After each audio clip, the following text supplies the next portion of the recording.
Hello students, कैसे हैं आप लोग। आई होप आप लोगों की पढ़ाई जो है वो बहुत अच्छी चल रही होगी। देखिए, आज जो है वो हम लोग फंडामेंटल राइट्स पढ़ रहे हैं और उसमें हम लोगों ने आर्टिकल नंबर 19 तक जो है वो अच्छे से एग्जाम्पल के साथ हम लोगों ने कंप्लीट कर लिया था, जिस पर प्रीलिम्स या मेंस आपके लिए कोई भी क्वेश्चन आता है तो आप उसको सॉल्व कर सकते हैं। देखिए, आर्टिकल नंबर 20 आज से हम पढ़ रहे हैं। आर्टिकल नंबर 20, तो आर्टिकल नंबर 20 है वो क्या कहता है। कहता है कि आपराधिक मामलों में दोष सिद्धि जो है वो व्यक्ति की अधिकार है। ठीक है, यानी कि यहाँ पे देखिए लिखा भी होगा, स्टैंडर्ड लैंग्वेज में लिखा है कि दंडित व्यक्तियों के मूल अधिकार, जो कि डिफाइन है आर्टिकल नंबर 20 में। यह अनुच्छेद नागरिकों को न्यायिक प्रक्रिया में कुछ विशेष संरक्षण प्रदान करता है, खास करके तब जबकि उन पर किसी अपराध का आरोप लगाया गया हो, यानी कि उस व्यक्ति को दंड दिया गया हो। यहाँ साफ साफ लिखा भी है दंडित व्यक्तियों के मूल अधिकार कौन कौन से हैं वो आर्टिकल 20 के अंतर्गत हम लोग जानेंगे। सबसे इंपॉर्टेंट ये देखिए कि आर्टिकल नंबर 20 जो है उसके 3 जो है वो क्लॉज हैं, जैसे कि आप देख सकते हैं article number 20 clause 1, article number 20 clause 2, article number 20 clause 3, 3 है। ठीक है, देखिए यहाँ पर क्या लिखा है कि अपराध के दौरान विद्यमान विधि एवं उसमें उल्लेखित दंड के अनुसार ही व्यक्ति को दंडित किया जाएगा।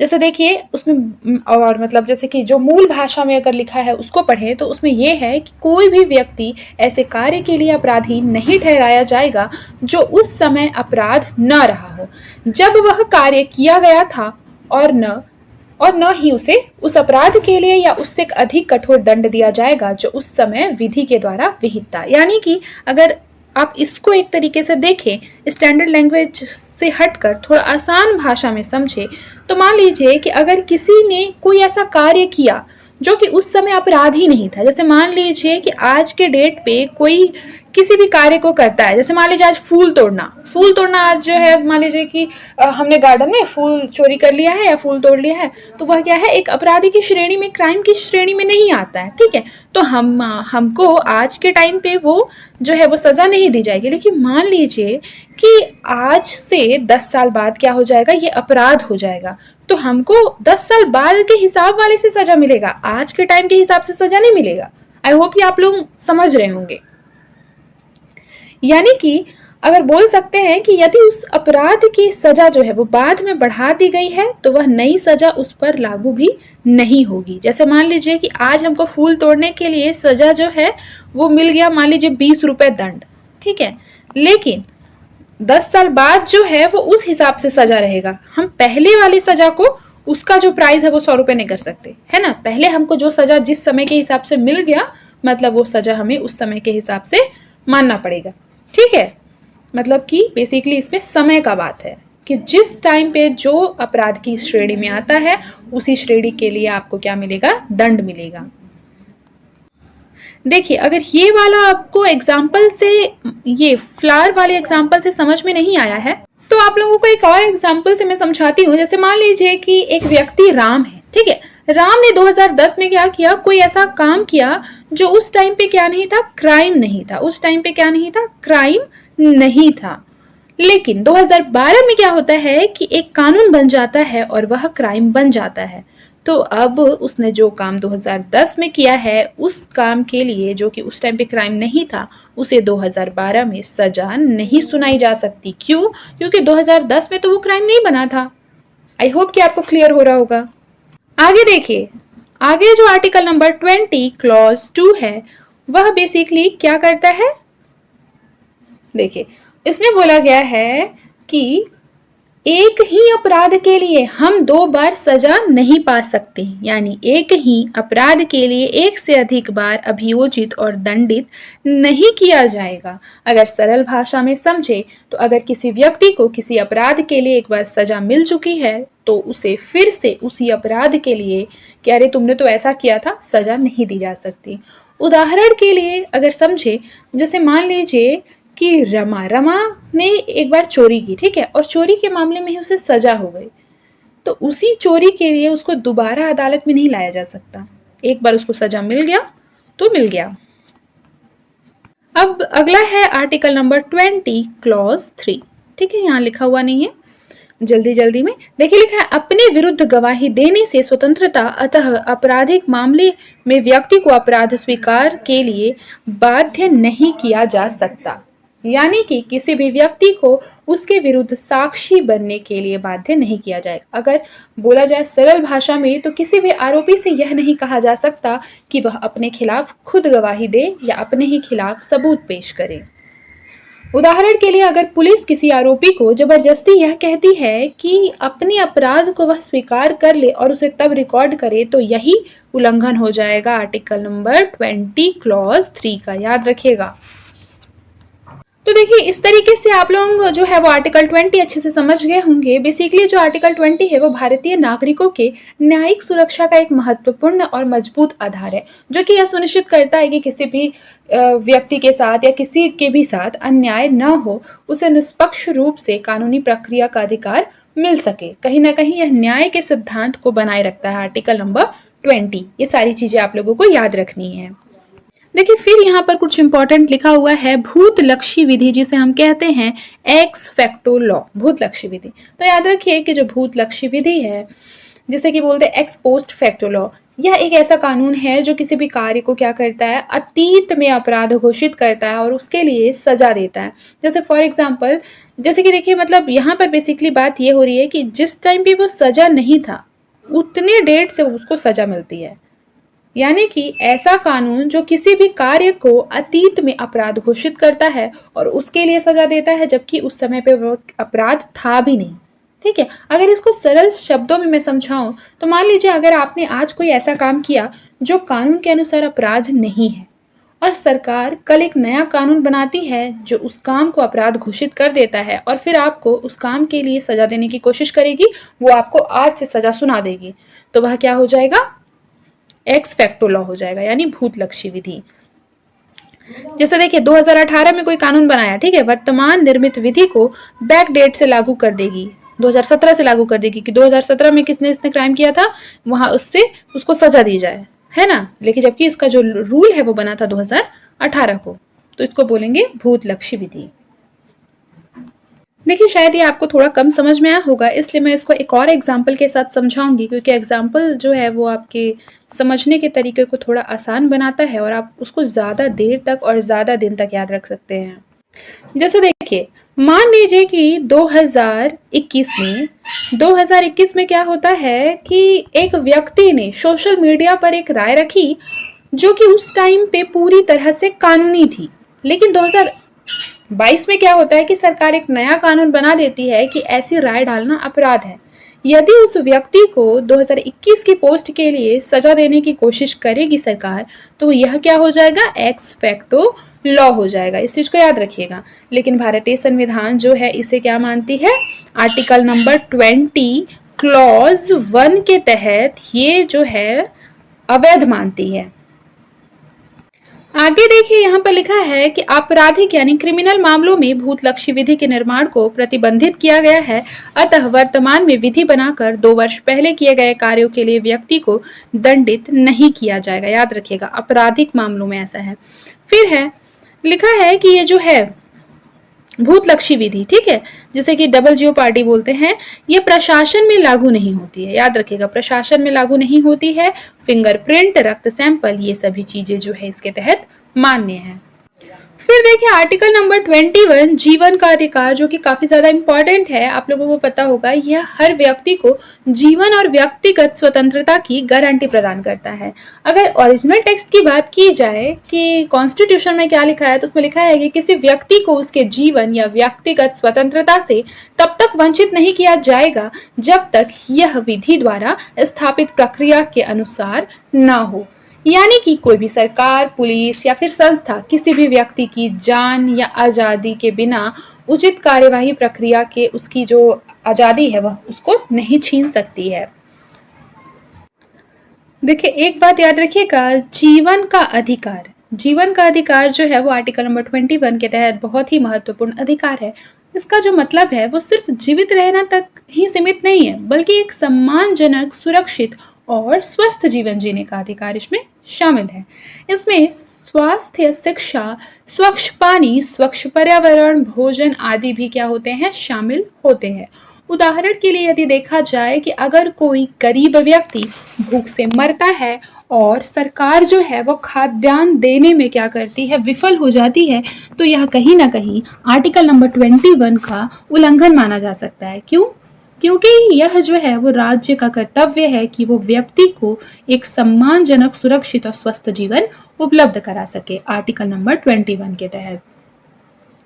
फिर उसके बाद व्यक्तिगत स्वतंत्रता का अधिकार, इसका मतलब है कि किसी भी व्यक्ति को अन्यायपूर्ण रूप से गिरफ्तार, बंद या नजरबंद नहीं किया जा सकता। हर व्यक्ति को क्या है, अपनी मर्जी से जीने की, घूमने की, सोचने समझने की, अपनी पहचान बनाने का जो है वो पूरा पूरा अधिकार है। उदाहरण के लिए अगर बात करें कि अगर जो पुलिस है, आप लोगों ने देखा होगा सीरियल्स और मूवीज वगैरह में कि जस्ट सपोज दैट पुलिस आ जाती है कहीं पर भी और किसी को गिरफ्तार करना चाहती है तो पूछते हैं कि आप वारंट साथ में लाए हैं, अरेस्ट वारंट। यही तो वो जो बात है कि अगर पुलिस जो है वो बिना वारंट या बिना वजह किसी को घर से उठाकर ले जाए और जेल में डाल दे, तो कहीं ना कहीं ये क्या होता है, आर्टिकल नंबर 21 का उल्लंघन होता है। देखिए, आर्टिकल नंबर 21 के तहत कुछ बहुत महत्वपूर्ण अधिकार जो कि सुप्रीम कोर्ट के द्वारा बीच बीच में ऐड किए गए हैं आर्टिकल नंबर 21 में, वो है साफ सुथरा पर्यावरण का अधिकार। ये जो है ये सुभाष कुमार बनाम स्टेट ऑफ बिहार का जो है इंपॉर्टेंट केस था। फिर उसके पश्चात है कि अनिवार्य प्राथमिक शिक्षा, याद रखिएगा, जो कि मुफ्त में आपको मिलेगी। यह अलग से आर्टिकल नंबर 21A में बनाया गया है, ठीक है, यानी कि आर्टिकल नंबर 21 का ही भाग है। फिर उसके पश्चात होगा गोपनीयता का अधिकार। क्या है? गोपनीयता का अधिकार। तो गोपनीयता का जो अधिकार है वह भी एक बहुत महत्वपूर्ण अधिकार है, जो कि आया था पुट्टा स्वामी जो केस है उसमें आया था, और जो कि 2017 का केस है। ये चीज आप लोगों को याद भी होना चाहिए, बहुत बेसिक नॉलेज है।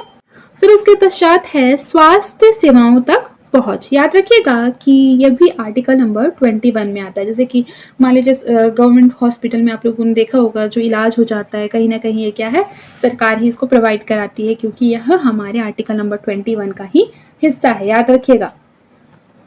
ये जो महत्वपूर्ण मैंने ये 4 अधिकार आप लोगों को बताए हैं, साफ सुथरा पर्यावरण में रहने का अधिकार, अनिवार्य प्राथमिक शिक्षा मुफ्त में मिलने का अधिकार, गोपनीयता का अधिकार, स्वास्थ्य सेवाओं तक पहुंच। भारतीय सुप्रीम कोर्ट ने अनुच्छेद 21 को इन चारों को ऐड करके क्या कर दिया है, काफी ज्यादा व्यापक और जीवंत बना दिया है। अब यह सिर्फ जीवित रहने की बात नहीं करता, बल्कि एक सम्मानजनक जीवन की बात करता है, याद रखिएगा। अनुच्छेद 21 बेसिकली यह सुनिश्चित करता है कि जो हर व्यक्ति है उसको कानूनी सुरक्षा, सम्मान जो है और कहीं ना कहीं एक स्वस्थ जीवन का अधिकार मिले। यह बहुत ही महत्वपूर्ण मौलिक अधिकार है, जो कहीं ना कहीं एक लोकतंत्र की आत्मा भी कहा जाता है। देखिए, जो आर्टिकल नंबर 21 है वो मैंने आप लोगों को अच्छी तरह से समझा दिया है। बाकी जो यहाँ पर लिखा है एक बार उसको भी रीड कर लेते हैं। देखिए, सबसे पहले संविधान में जो है वो बोला गया है कि किसी भी व्यक्ति को उसकी जीवन एवं दैहिक स्वतंत्रता से विधि के द्वारा स्थापित प्रक्रिया से ही वंचित नहीं किया जा सकता है। यहाँ पर थोड़ा लैंग्वेज जो है वो थोड़ा सा गलत सलत लिखा हुआ है, मतलब उतना सटीक नहीं है। देखिए, मैं इसको पढ़ के मतलब आपको जो है आसान भाषा में समझा देती हूँ कि किसी भी व्यक्ति को उसके जीवन या फिर व्यक्तिगत स्वतंत्रता से तब तक वंचित नहीं किया जा सकता है जब तक कि विधि द्वारा स्थापित प्रक्रिया के अनुसार वह न हो। ठीक है, देखिए यहाँ पर लिखा है एक एक गोपालनवाद। तो उच्चतम न्यायालय ने जीवन के अधिकार की व्याख्या करते हुए कहा कि जीवन के अधिकार का अभिप्राय शारीरिक अंगों की रक्षा है, व्यक्ति के शरीर पर बाहरी हमले का अभाव है और व्यक्ति का शारीरिक अंगों पर हमले से भी बचाव है। यानी कहीं ना कहीं पूरे तरीके से व्यक्ति के, चाहे वो व्यक्तिगत हो या फिर उसका जो बाहरी शारीरिक अंग है, उस पर वह किसी भी तरीके से आक्रमण को क्या करता है, रोकता है। दैहिक स्वतंत्रता क्या होता है? तो स्वतंत्रता जो व्यक्ति के निजी जीवन को प्रभावित करे और निजी जीवन से संबंधित हो, अतः किसी भी व्यक्ति को मनमानी हिरासत में रखने के विरुद्ध स्वतंत्रता को दैहिक स्वतंत्रता कहते हैं। देखिए, यहाँ पर लिखा है विधि के द्वारा स्थापित प्रक्रिया। तो याद रखिएगा कि इसका जो अर्थ होता है, मतलब इसका जो मीनिंग है, वह यह कहता है कि सरकार किसी व्यक्ति की स्वतंत्रता या जीवन तभी छीन सकती है जब वह कार्य एक वैध कानून के अनुसार और उस कानून में बताए गए तरीके से किया गया हो, तब उसको बोलते हैं विधि के द्वारा स्थापित प्रक्रिया। यानी कि वह चीज जो है वो कानून में उल्लेखित होना चाहिए कि किस प्रक्रिया के द्वारा जो है वो निर्णय दिया जाएगा। अगर सरल शब्दों में इसको थोड़ा सा समझे तो जैसे देखिए, यदि कोई कानून जो है वो संसद के द्वारा मान लीजिए पास किया गया है, ठीक है, और उस कानून में किसी को गिरफ्तारी करने या सजा देने की जो प्रक्रिया है वह बताई गई है, तो सरकार उसी प्रक्रिया का पालन करके ही व्यक्ति के खिलाफ कार्यवाही कर सकती है। ठीक है, उदाहरण के लिए मान लीजिए कि एक कानून है कि अगर कोई भी व्यक्ति जो है हत्या करता है तो उसे अदालत में क्या करना है, मुकदमा चलाकर सजा दी जा सकती है। सरकार किसी भी व्यक्ति को बिना मुकदमा चलाए सीधे फांसी दे देती है तो यह कहीं ना कहीं क्या होगा, आर्टिकल नंबर 21 का उल्लंघन होगा, और यह उल्लंघन होगा किसका, विधि के द्वारा स्थापित प्रक्रिया का। देखिए, विधि के द्वारा स्थापित प्रक्रिया का जो मतलब है वह केवल यह नहीं है कि कानून हो, बल्कि यह भी जरूरी है कि उस कानून की जो प्रक्रिया है उसका कहीं ना कहीं ईमानदारी और निष्पक्षता से पालन किया जाए।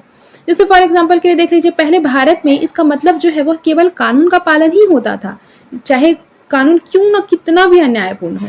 लेकिन अब सुप्रीम कोर्ट ने कहा है कि कानून जो है वो निष्पक्ष, न्याय संगत एवं उचित भी होना चाहिए, जिसको बोलते हैं ड्यू प्रोसेस ऑफ लॉ। देखिए, अगर इसकी न्यायिक व्याख्या करें तो ये बात जो है वो मेनका गांधी बनाम भारत सरकार, जो कि 1978 में भी क्या है बोला गया है कि किसी भी कानून की प्रक्रिया तब तक वैध नहीं मानी जा सकती जब तक कि वह न्यायपूर्ण, उचित और तर्कसंगत ना हो। आप इसको नोट डाउन कर लेंगे, ऐसा बोला गया था मेनका गांधी बनाम भारत सरकार केस में 1978। देखिए, विधि द्वारा स्थापित प्रक्रिया के लिए सबसे इंपॉर्टेंट ये चीज है कि जब हिरासत में लेंगे तो फिर उसके बाद जमानत, सुनवाई, ये सारी चीजें जो है वो एक क्रमानुसार होना चाहिए। ठीक है, यानी कि पूरी तरीके से जो कार्यवाही है वह कैसी होनी चाहिए, न्यायपूर्ण और निष्पक्ष होनी चाहिए। और इसमें काफी सारी चीजें ऐसी है जो शामिल है, जैसे मान लीजिए जांच, जैसे कानून की प्रक्रिया के अंतर्गत ही आएगा ना, जांच करना, सबूत इकट्ठे करना, गवाही, सुनवाई, अपील इत्यादि। और मान लीजिए कि ये सब नहीं किया गया है और डायरेक्ट ही फांसी की सजा सुना दी गई है, तो क्या हो जाएगा, ये आर्टिकल नंबर 21 और विधि द्वारा स्थापित प्रक्रिया, इन दोनों का क्या हो जाएगा, उल्लंघन हो जाएगा। देखिए, आगे लिखा है ADM Jabalpur versus Shivkant Shukla case. ठीक है, आइए जानते हैं कि ये क्या होता है। मैं इसको पहले अपनी भाषा में समझा देती हूँ, फिर आप लोगों को जो लिखा है वो पढ़ाऊंगी। सबसे पहले तो इसका जो ईयर है याद रखिएगा, 1976 का ये केस है, बहुत इंपॉर्टेंट केस है। यह जो है वो भारतीय इतिहास का एक बहुत चर्चित और विवादास्पद मामला है। इसे अक्सर हबीब उल्लाह केस भी कहते हैं, या फिर यहाँ पर लिखा है ना हेबियस कॉर्पस केस, इसके नाम से भी जाना जाता है। केस का नाम एक बार फिर से पढ़ लीजिए, ADM Jabalpur versus Shivkant Shukla case. देखिए, इसकी एक बार हम लोग बैकग्राउंड देख लेते हैं थोड़ा सा, कि यह जो केस है वो आपातकाल जब लगा हुआ था 1975 से 77 के बीच, आप लोगों को पता होगा। ठीक है, तब इंदिरा गांधी जो थी वो उस टाइम पे प्रधानमंत्री थी, याद रखिएगा। तो इस टाइम पे जब इमरजेंसी लगाया गया तो इमरजेंसी के दौरान क्या होता है कि सरकार ने आर्टिकल नंबर 14 जो कि समानता का अधिकार है, और आर्टिकल नंबर 21 जो कि जीवन और स्वतंत्रता का अधिकार है, इसके साथ ही इन दोनों ही अधिकारों के साथ साथ ऐसे बहुत से अधिकारों पर जो कि क्या थे, फंडामेंटल राइट थे, उसको क्या कर दिया, निलंबित कर दिया था। हजारों लोगों को बिना कारण बताए जेल में डाल दिया गया था, जिसमें कि राजनीतिक नेता, पत्रकार, सामाजिक कार्यकर्ता इत्यादि शामिल थे। तो फिर बताइए कि इस टाइम पे जो आपातकाल लगा था, क्या आपातकाल के दौरान कोई भी नागरिक जो है वो आर्टिकल नंबर 21 के तहत हेबियस कॉर्पस में याचिका दायर कर सकता है, बताइए। तो यहाँ पर बहुत से ऐसे मुद्दे जो है वो उसका आंसर आपको कहीं ना कहीं जजमेंट में मिलेगा। तो आइए जजमेंट पढ़ लेते हैं। याद रखिएगा, 5 जजों की जो संवैधानिक पीठ है उसने इस मामले की सुनवाई की थी। 4 जजों ने ये चीज बोला था कि आपातकाल के दौरान भी जब अनुच्छेद 21 निलंबित है तब किसी को जीवन और जो व्यक्तिगत स्वतंत्रता है उसकी गारंटी नहीं दी जा सकती। यानी कि अगर सरकार किसी को जेल में बंद करती है तो वह अदालत में जाकर हैबियस कॉर्पस याचिका दायर नहीं कर सकता है। क्यों? क्योंकि उस टाइम पे आर्टिकल 21 जो है वो निलंबित है, उस टाइम पे वो एक्टिव नहीं है।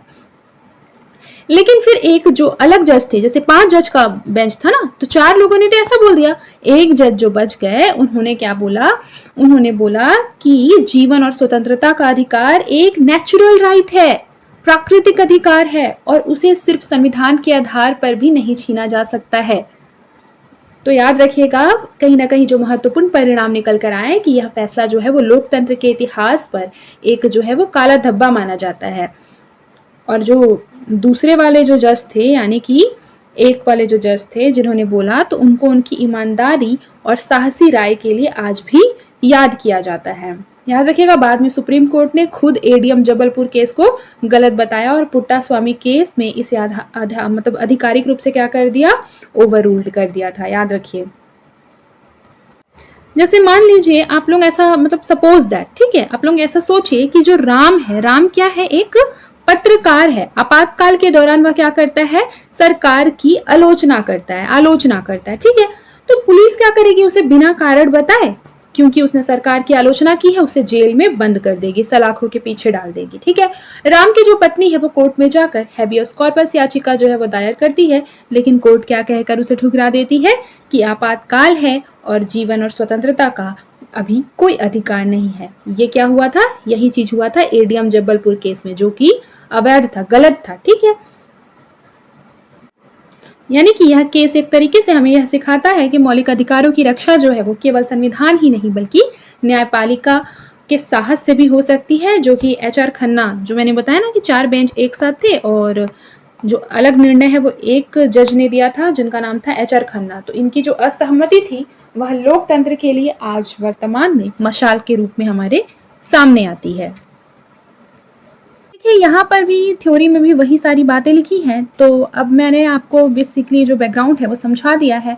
तो अब क्या करती हूँ, मैं जो थ्योरी पोर्शन है वो एक बार पढ़ के आपको बता देती हूँ, आपको इजीली समझ में आ जाएगा। जैसे यहाँ पर देखिए लिखा है कि इस वाद में उच्चतम न्यायालय के द्वारा जीवन के अधिकार की रक्षा में असमर्थता व्यक्त की गई और उच्चतम न्यायालय ने कहा कि आपातकाल के दौरान विधि का निर्माण करके जीवन के अधिकारों को निलंबित किया गया है। इसलिए इस वाद को न्यायपालिका के लिए काला अध्याय कहा गया है, जब उच्चतम न्यायालय जीवन के अधिकार की रक्षा करने में विफल हो गया है। आगे देखिए मेनका गांधीवाद। तो मेनका गांधीवाद में उच्चतम न्यायालय ने विधि के द्वारा स्थापित प्रक्रिया को विधि की उचित प्रक्रिया में परिवर्तित कर दिया है, क्योंकि पहली बार उच्चतम न्यायालय ने कहा कि विधायिका या संसद के द्वारा निर्मित प्रक्रिया उचित और तार्किक होनी चाहिए, मनमानी और स्वेच्छाचारी नहीं होनी चाहिए। अब हम लोग पढ़ेंगे प्राकृतिक न्याय का सिद्धांत। देखिए ये मेनका गांधी है, ठीक है। मेनका गांधीवाद में उच्चतम न्यायालय ने प्राकृतिक न्याय के सिद्धांत का जो है वो प्रतिपादन किया था, जो कि संविधान अथवा विधि में उल्लेखित नहीं है, अपितु सभी प्रकार के संविधान और विधि का आधार है, जिसका अभिप्राय निम्नलिखित है। देखिए इसमें बोला गया कि किसी भी व्यक्ति को सुनवाई के बिना या उसके पक्ष सुने बिना दंडित नहीं किया जा सकता, यह नेचुरल जस्टिस में बोला गया था। फिर है कि जो दंड की मात्रा है वो अपराध से ज्यादा नहीं होनी चाहिए। किसी मामले में व्यक्ति स्वयं न्यायाधीश नहीं बन सकता, बल्कि दंड देने के लिए एक उचित प्राधिकारी का होना आवश्यक है। आगे देखिए जीवन और दैहिक स्वतंत्रता की उदारवादी व्याख्या। उच्चतम न्यायालय ने जीवन के अधिकार की विस्तृत व्याख्या करते हुए कहा कि जीवन के अधिकार का अभिप्राय जो है वो पशुवत जीवन का अधिकार नहीं है, अपितु गरिमामय जीवन का अधिकार है। फिर उसके पश्चात देखिए इसलिए उच्चतम न्यायालय ने कहा कि अनुच्छेद 21 के जीवन के अधिकार अनुच्छेद 19 में वर्णित सभी अधिकार जो है वो शामिल है तथा एक दूसरे से क्या है, पूरक है। आगे देखिए लिखा है कि उच्चतम न्यायालय ने ये कहा कि दैहिक स्वतंत्रता में विदेश यात्रा का अधिकार भी शामिल है और इसी बाद में उच्चतम न्यायालय के द्वारा जीवन के अधिकार का विस्तार भी किया गया और बाद में दिए गए अनेक निर्णयों के द्वारा जीवन के अधिकार में निम्नलिखित अधिकारों का समावेश किया गया, जैसे कि त्वरित सुनवाई का अधिकार भी जीवन के अधिकार के अंतर्गत आता है, जेल में एकांत रहने के विरुद्ध का अधिकार, या फिर इसमें लिखा है विशाखावाद में यौन शोषण को जीवन के अधिकार का उल्लंघन माना गया है। फिर उसके बाद देखिए अनिवार्य प्राथमिक शिक्षा को जीवन का अधिकार कहा गया, जिसे कि 86वें संविधान संशोधन के द्वारा जोड़ा गया था। फिर देखिए जिसके अनुसार 6 से लेकर 14 वर्ष तक के बच्चों को राज्य के द्वारा अनिवार्य एवं निःशुल्क शिक्षा प्रदान की जाएगी। देखिए यहाँ लिखा है मूलभूत स्वास्थ्य सुविधाओं का अधिकार एवं निजता का अधिकार, यह कहीं ना कहीं आजीविका के अधिकार के अंतर्गत आता है, आर्टिकल नंबर 21 के अधिकार के अंतर्गत आता है। अब देखिए अधिकार एवं निदेशक तत्वों की पूरकता। तो मेनका, ये मेनका है, ठीक है, मानिका गलती से लिखा है, मेनका गांधीवाद से लेकर, बेसिकली ये गांधीवाद नहीं होगा, मेनका गांधी होगा, मेनका गांधी से लेकर वर्तमान पुट्टा स्वामी तक उच्चतम न्यायालय ने क्या किया है, जीवन के अधिकारों का जो विस्तार किया है उसे मूल अधिकारों का भाग जो है वो निदेशक तत्वों के साथ जुड़ गया है। जैसे आप लोगों ने बहुत बार देखा होगा कि फंडामेंटल राइट को बनाए रखने के लिए जो है वो निदेशक तत्व भी उतने ही इंपॉर्टेंट है और कई बार दोनों में बीच बीच में विवाद भी आते रहते हैं। आपने बहुत से केसेस ऐसे पढ़ा होगा, अभी हम आगे डिटेल में भी काफी केसेस पढ़ेंगे जिसमें ये विवाद उत्पन्न होता है कि कौन किस पर ज्यादा भारी है, डीपीएसपी या फिर फंडामेंटल राइट। देखिए लिखा है, अतः मूल अधिकार और निदेशक तत्व भी एक दूसरे के क्या है, पूरक हैं। आगे देखिए उच्चतम न्यायालय की परिवर्तित भूमिका, जिसमें कि पहला है गोपालनवाद में संसद की भूमिका जो है वो अत्यधिक सक्रिय थी, जबकि न्यायिक दृष्टिकोण क्या था, रूढ़िवादी था। फिर है मेनका गांधीवाद से न्यायपालिका का जो दृष्टिकोण है वो सक्रिय हो गया था, जबकि संसद की जो भूमिका है वो रूढ़िवादी प्रतीत होने लगी थी। फिर देखिए परंपरागत रूप में उच्चतम न्यायालय को विवाद निवारण तंत्र के रूप में देखा गया था, जबकि वर्तमान में उच्चतम न्यायालय सामाजिक न्याय प्रदान करने की भूमिका में आ गई है और उच्चतम न्यायालय की इस प्रभावी भूमिका के कारण न केवल मूल अधिकारों की रक्षा संभव हुई बल्कि इसे अत्यंत जीवंत और गतिशील बना दिया गया। अब देखिए यहाँ पर लिखा है जीवन का अधिकार एवं धार्मिक अधिकार। देखिए पहला पॉइंट है कि उच्चतम न्यायालय ने शबरीमाला मंदिर में प्रवेश के संबंध में निर्णय देते हुए कहा कि मंदिर में महिलाओं के प्रवेश पर प्रतिबंध समानता के अधिकार यानी कि आर्टिकल नंबर 14 का विरोधी है। लिखा है उच्चतम न्यायालय ने अनेक निर्णयों में यह स्पष्ट कर दिया है कि धर्म के दो प्रकार के लक्षण होते हैं। देखिए धर्म के मूलभूत लक्षण और दूसरा हो जाएगा ऐसे लक्षण जो कि क्या है, गौण है। जैसे देखिए इसमें लिखा है कि राज्य के द्वारा धर्म के गौण भागों में हस्तक्षेप किया जा सकता है, लेकिन जो मूलभूत लक्षण है उसमें नहीं किया जा सकता है। इसेंशियल वाले में नहीं किया जा सकता है, नॉन इसेंशियल फीचर्स में किया जा सकता है। देखिए लिखा है यहाँ पर राजस्थान उच्च न्यायालय का निर्णय है कि संथारा की प्रथा जीवन के अधिकार के विरुद्ध है और न्यायालय के द्वारा जो संथारा है वो आत्महत्या के समान है, जो भारत में दंडनीय अपराध है। इसलिए न्यायालय ने जीवन के अधिकार को प्राथमिक कहा है। तीसरा हो जाएगा वर्तमान में जीवन के अधिकारों में स्वच्छ पर्यावरण के अधिकार को भी शामिल कर लिया गया है, इसलिए उच्चतम न्यायालय ने दिल्ली में पटाखों की बिक्री को जो है वो प्रतिबंधित कर दिया है। फिर देखिए निष्कर्ष में है कि मूलभूत अधिकार के विभिन्न प्रावधान एक दूसरे के पूरक है, परंतु जीवन का जो अधिकार है वह धार्मिक अधिकारों से प्राथमिक प्रतीत होता है। याद रखिएगा इस चीज को। देखिए एक मोस्ट इम्पॉर्टेंट चीज है कि आर्टिकल नंबर 22 भी काफी ज्यादा इम्पोर्टेंट है, जो कि कहीं ना कहीं इससे भी आप लोग 21 आर्टिकल को और बेटर तरीके से समझ सकते हैं, लेकिन हम लोग ये अगली क्लास में पढ़ेंगे। आई होप कि आप लोगों को मेरा जो पढ़ाने का तरीका है वो काफी ज्यादा अच्छा लग रहा होगा। इफ नहीं लगता और कोई भी आपको डाउट होता है तो आप मुझे कुछ भी सजेस्ट कर सकते हैं, मैं बिल्कुल कॉमेंट बॉक्स में उसका रिप्लाई करूंगी। ठीक है, तो आज के लिए बस इतना ही, मिलते हैं नेक्स्ट क्लास में। तब तक के लिए अपना ख्याल रखें और मन लगाकर पढ़ाई करते रहें।